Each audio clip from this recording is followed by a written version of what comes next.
Filosofía en tiempos de no filosofía podcast.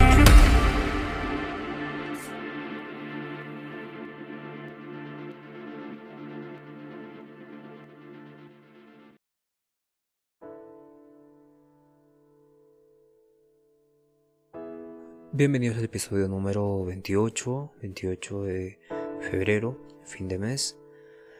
Y hoy vamos a cerrar con dos filósofos latinoamericanos muy interesantes y vamos a dar una reflexión sobre ética, ¿no? Antes de ello quisiera agradecer que están escuchando un día más y nada, vamos a seguir haciendo este programa, estos cursos de filosofía, y vamos a continuar. Bien, Emilio Uranga es un pensador del existencialismo mexicano, ¿no? Ya hablamos qué es el existencialismo, hablamos bastante y cosas muy interesantes en el aspecto del existencialismo, ¿no? Pero Emilio Uranga también tiene énfasis en la condición humana. Es una figura central en el movimiento conocido como existencialismo mexicano. Este existencialismo mexicano busca explorar la condición humana desde una perspectiva arraigada en el contexto cultural y en el contexto histórico de México, ¿no? Su ética se centra en reflexionar sobre la marginalidad, la opresión y la búsqueda de sentido en un mundo marcado por la incertidumbre y la desigualdad, ¿no? A través de sus obras, Uranga analiza cómo la existencia humana está moldeada por factores sociales, históricos y culturales, ¿no? Proponiendo una ética que reconoce la fragilidad y la dignidad de los seres humanos. Y en este episodio vamos a explorar dos segmentos muy interesantes, ¿no? El primero es el análisis existencial de la condición humana, que Uranga en su libro Análisis del Ser del Mexicano, el Análisis del Ser del Mexicano de 1952, explora la existencia humana a través de un lente existencialista, ¿no? Enfocándose en cómo las características culturales e históricas mexicanas influyen en la forma en que las personas experimentan el mundo. Para Uranga, el ser humano no es una entidad abstracta o universal, está profundamente condicionado por su contexto social y cultural, y Uranga identifica ciertos rasgos distintivos del ser mexicano, como la inestabilidad emocional, la fatalidad y la marginalidad, que refleja una existencia marcada por la incertidumbre y la opresión.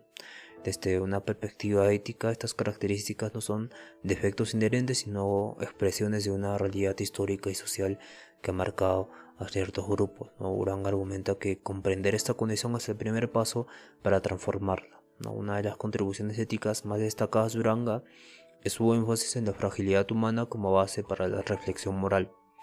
En lugar de idealizar al ser humano como un ente racional y autónomo, Uranga reconoce la vulnerabilidad y la contingencia de la existencia humana, y esta perspectiva ética implica reconocer que todos somos susceptibles a la opresión, a la injusticia y al sufrimiento. Y desde esta visión, la ética no puede ser diferente a la marginalidad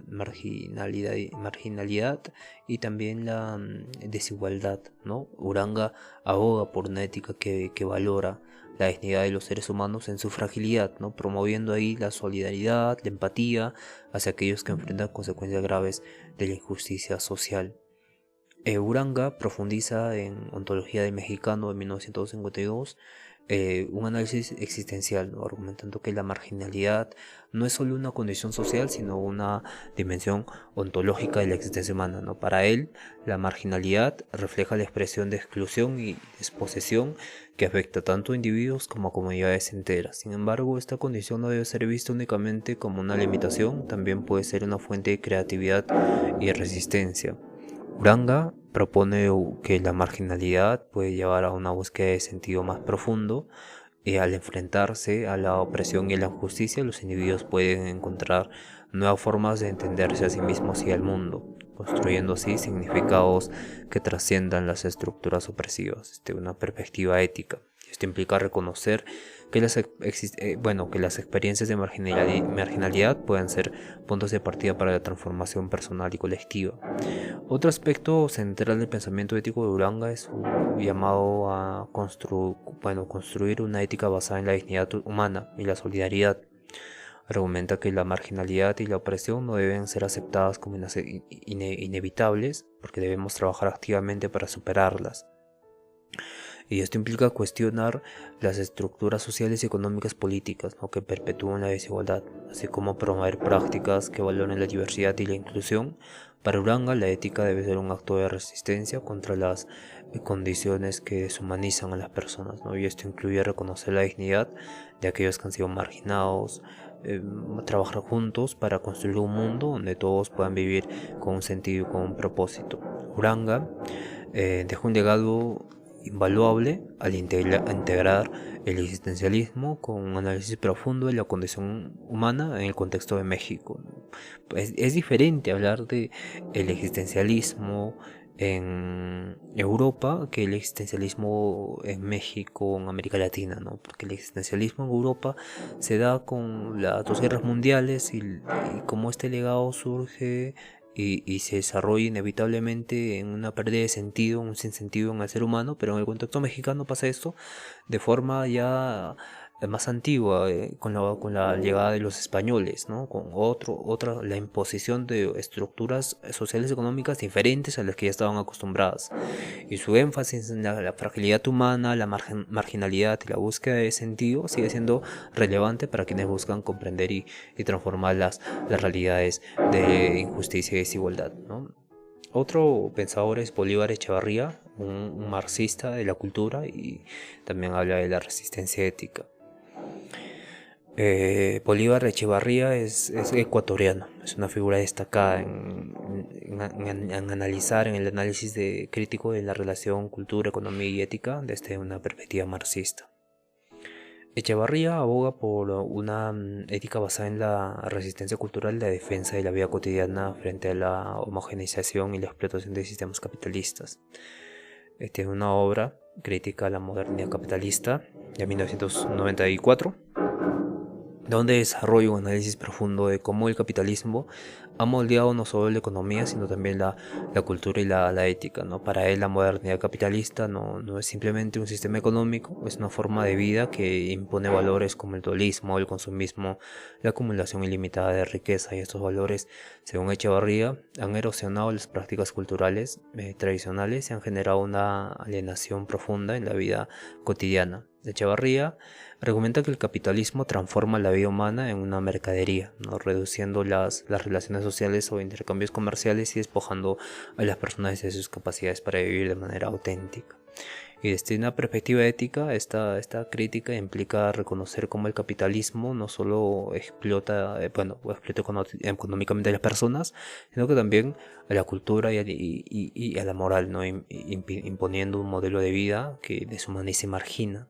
Entonces Echevarría profundiza en cómo la modernidad capitalista crea ilusiones que ocultan los efectos destructivos de esas mismas ilusiones. Por ejemplo, promete progreso, el bienestar universal, pero en realidad perpetúa desigualdades y destruye formas de vida alternativas. Y unifica así, pero destruye a la vez. Entonces, para Echevarría, estas ilusiones son parte de un sistema que busca legitimar un dominio sobre todas las esferas de la vida. Entonces Echevarría nos invita a desenmascarar estas ilusiones y cuestionar valores que el capitalismo impone, ¿no? Propone una ética que prioriza la dignidad humana y la defensa de las formas de vida que resisten la lógica del mercado, ¿no?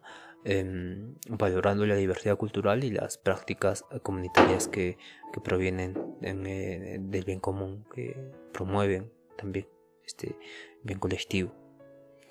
Uno de los aspectos más destacados de su pensamiento es su énfasis en la vida cotidiana como un espacio clave para la resistencia ética. Una resistencia ética y cultural donde se argumenta que aunque el capitalismo domina muchas esferas de la vida, existen prácticas cotidianas que resisten su lógica, como las celebraciones comunitarias, las tradiciones culturales, las formas de solidaridad como la y la reciprocidad en los festivos, ¿no? Hay un tipo de... Cuando una persona va a otros vecinos, otros compadres, a dar ofrendas, y se espera que esas ofrendas que han recibido se vean recibidas por la otra parte también en un evento significativo, un bautizo, un matrimonio y demás. Entonces, para Echevarría, la vida cotidiana no es simplemente un reflejo de las estructuras económicas, es un terreno donde las personas pueden crear pueden crear alternativas al capitalismo, ¿no? Desde una perspectiva ética. Y esto implica valorar y proteger las prácticas culturales que promueven la cooperación, la reciprocidad y el cuidado mutuo, ¿no? En contraste con los valores individualistas del capitalismo. Otro aspecto del pensamiento ético de Echevarría es su llamado a la resistencia cultural como una forma de enfrentar el capitalismo, ¿no? Argumentando que la cultura no es solo un producto de un sistema económico, es también un campo de lucha donde las personas pueden afirmar sus identidades y valores frente a la homogeneización cultural impuesta por el capitalismo, ¿no? Echevarría ve a la resistencia cultural una oportunidad para construir una ética alternativa que valora la diversidad, la creatividad y la autonomía. Y esta ética se opone a la explotación y a la alienación del capitalismo, promoviendo en cambio prácticas que prioricen la dignidad humana y el bienestar colectivo, donde la resistencia cultural, según Echevarría, no es solo un acto político, sino también un acto moral que busca recuperar el sentido humano de la vida. Entonces, Bolívar Echevarría deja un legado invaluable al integrar el análisis marxista con una reflexión profunda sobre la cultura y la ética. Y su énfasis en la vida cotidiana, la resistencia cultural, sigue siendo relevante para quienes buscan comprender y transformar las realidades de injusticia y desigualdad generadas por el capitalismo. Bien, Aníbal Quijano, otro pensador peruano, Aníbal Quijano, es una figura fundamental en el desarrollo del concepto de colonialidad de poder, ¿no? Una herramienta analítica que explica cómo las estructuras coloniales han perpetuado desigualdades sociales, económicas y culturales en América Latina y más allá, en su obra también del 2000, América Latina, y también en la obra Colonialidad, el poder y eurocentrismo. Quijano desarrolla uno de los conceptos más influyentes de la colonialidad del poder. Y este término describe cómo las estructuras coloniales no terminaron con la independencia política de los países latinoamericanos, sino que persistieron en formas modernas de dominación, ¿no? Para Quijano, la colonialidad del poder opera a través de 4 dimensiones interrelacionadas. Primero, control económico, control político, control cultural, control racial. El control económico, la explotación de recursos y la mano de obra en beneficio de las élites globales es fundamental. El control político, la imposición de sistemas de gobierno que perpetúan la desigualdad es igualmente importante. En el control cultural, la hegemonía del eurocentrismo, que devalúa las formas de conocimiento y cultura, también son importantes. Y en el control racial, ¿no? Que es la clasificación racial como base de la jerarquía social y económica. Y desde una perspectiva ética, Quijano argumenta que estas estructuras de poder no solo perpetúan la injusticia, sino que también deshumanizan a quienes están en la base de la jerarquía, ¿no? Y esta ética genuina debe cuestionar estas estructuras y trabajar por su desmantelamiento. Entonces Quijano critica el eurocentrismo, ¿no? Entendiendo que la creencia de que Europa es el centro del progreso y la civilización, mientras que otras culturas son vistas como inferiores o primitivas, ¿no? Y este marco ideológico ha legitimado siglos de opresión y explotación, marginando a las culturas indígenas africanas y latinoamericanas. Desde esta perspectiva ética, la descolonialización implica no solo resistir en las estructuras económicas y políticas coloniales, sino también recuperar y valorar las voces, saberes y prácticas culturales que han sido silenciadas, ¿no? Quijano llama a construir una ética que reconozca la diversidad cultural y promueva la igualdad entre todos los pueblos. Tengo un libro que se llama El laberinto de la identidad del año 2000, donde Aníbal Quijano explora cómo las identidades culturales, raciales y étnicas han sido moldeadas por la colonialidad de poder, ¿no? Argumenta que la opresión colonial no solo afecta a las condiciones materiales de vida, sino que también la forma en que las personas se perciben a sí mismas de las demás, ¿no? Y esta alienación identitaria es una forma de injusticia que debe ser abordada desde una perspectiva ética. Para Quijano, la descolonización no es simplemente un proceso político y económico, es también un proceso cultural, un proceso espiritual que busca recuperar la dignidad de los pueblos oprimidos. Y esto implica reconocer, valorar las identidades locales, así como trabajar por el empoderamiento frente a las imposiciones externas. Entonces, otro aspecto central del pensamiento ético de Quijano es su compromiso con la justicia social como base para la transformación social, porque argumenta que la descolonización debe ir acompañada de políticas que promuevan igualdad, inclusión, especialmente para aquellos que han sido históricamente marginados por las estructuras coloniales. Y desde esta perspectiva, la ética debe priorizar la solidaridad con los oprimidos y trabajar por su liberación integral. Entonces Quijano ve la lucha contra la colonialidad del poder como una oportunidad para construir un mundo más justo y equitativo, donde todas las culturas, todos los pueblos tengan la oportunidad de prosperar. Y en este sentido, Aníbal Quijano deja un legado invaluable para desarrollar el concepto de colonialidad de poder y proponer una ética basada en la descolonización y la justicia social. Su trabajo sigue relevante para quienes que buscan comprender y transformar las estructuras de opresión que perpetúan las desigualdades en un mundo contemporáneo. Hoy también vamos a hablar de Silvia Rivero Cusicanchi. Cusicanchi es una historiadora boliviana, es una de las voceras más influyentes del estudios decoloniales y la ética comunitaria, ¿no? Su trabajo aborda temas como la decolonialidad, la síntesis cultural y la ética de esto y la perspectiva indígena, y destaca la importancia de las voces y los saberes ancestrales en la construcción de alternativas éticas frente a las estructuras coloniales y capitalistas. En este caso tiene una obra Chiyejnakak Ukchiwa, que es una reflexión sobre prácticas y discursos descoloniales del 2010. Entonces Silvia Rivero explora cómo las estructuras coloniales persisten en el presente a través de sistemas de poder que perpetúan la opresión de los pueblos indígenas y los grupos marginados.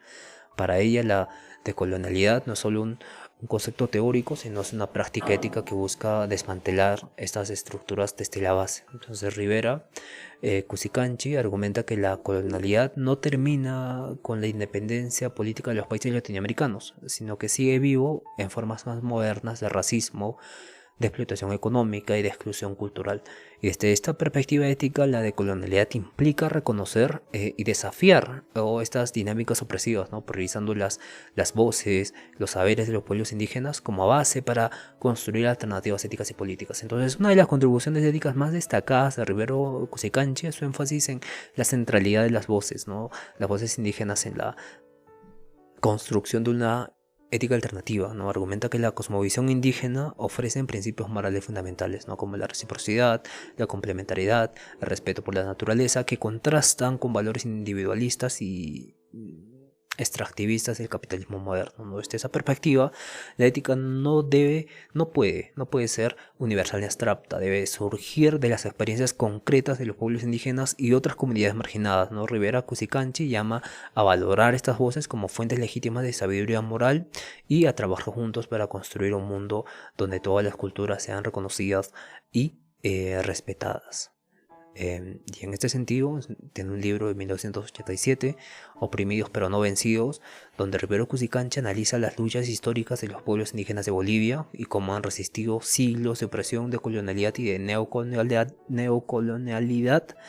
Y en este libro no solo documenta sus experiencias, sino que también destaca cómo las comunidades indígenas han mantenido vivas las prácticas culturales y éticas como formas de resistencia, ¿no? Para Rivero Cusicanchi, la ética comunitaria es una forma de organización social, ¿no? Organizar a la sociedad para que priorice el bien común sobre el beneficio individual. Entonces, las prácticas indígenas como el Ayu, el Sumaj Kansai, el Ayu, que es la comunidad basada en la reciprocidad, donde las personas se ayudan mutuamente o ayudan a la comunidad, y el Sumaj Kansai, Sumaj esto es Sumaj Kansai, que es la vida en armonía y vida en plenitud, ¿no? Son ejemplos de cómo las comunidades pueden organizarse de manera justa y sostenible sin producir dinámicas de opresión capitalista, ¿no? Es bastante interesante este aspecto ético de Rivera Cusicanchi, y es un llamado a una resistencia cultural como una forma de entender el colonialismo y el capitalismo y ir en contra de estas prácticas, pero argumenta que la cultura no es simplemente un reflejo de las estructuras económicas o políticas, es también un campo de lucha donde las personas pueden afirmar sus identidades y valores frente a la homogeneización cultural impuesta por el sistema dominante. Y desde esta perspectiva, la ética debe estar profundamente arraigada en las prácticas culturales y las formas de vida de las comunidades marginadas, ¿no? Rivera Cusicanchi ve en la resistencia cultural una oportunidad para construir una ética alternativa que valore la diversidad, la autonomía y la solidaridad. Bien, hemos llegado al final del mes y hemos hablado de muchos filósofos, hemos hablado de filosofía latinoamericana, hemos hablado de bioética en relación con la tecnología y demás.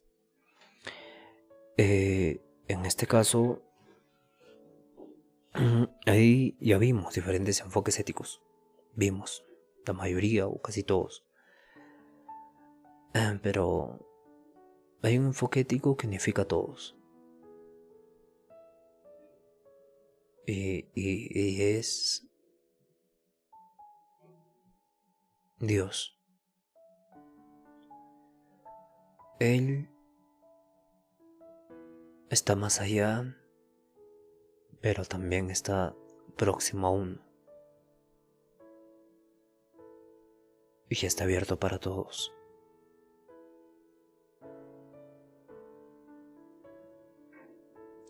Bien, nos vemos en el siguiente episodio. Entramos con la metafísica y nada, va a ser el siguiente mes de marzo, un mes sumamente metafísico y la verdad va a ser muy emocionante, va a ser fuertemente interesante, no solo interesante, va a ser sumamente completo porque la metafísica conlleva un legado profundo donde muchos filósofos toman conceptos metafísicos, los aplican a la realidad y explican problemas sociales actuales, como lo hizo diferentes filósofos, Kant, Nietzsche, Schopenhauer, Hegel. Bien, hay muchos. Bien, nos vemos el día de mañana, entonces el siguiente mes que entramos con metafísica y nada, cuídense, nos vemos el día de mañana.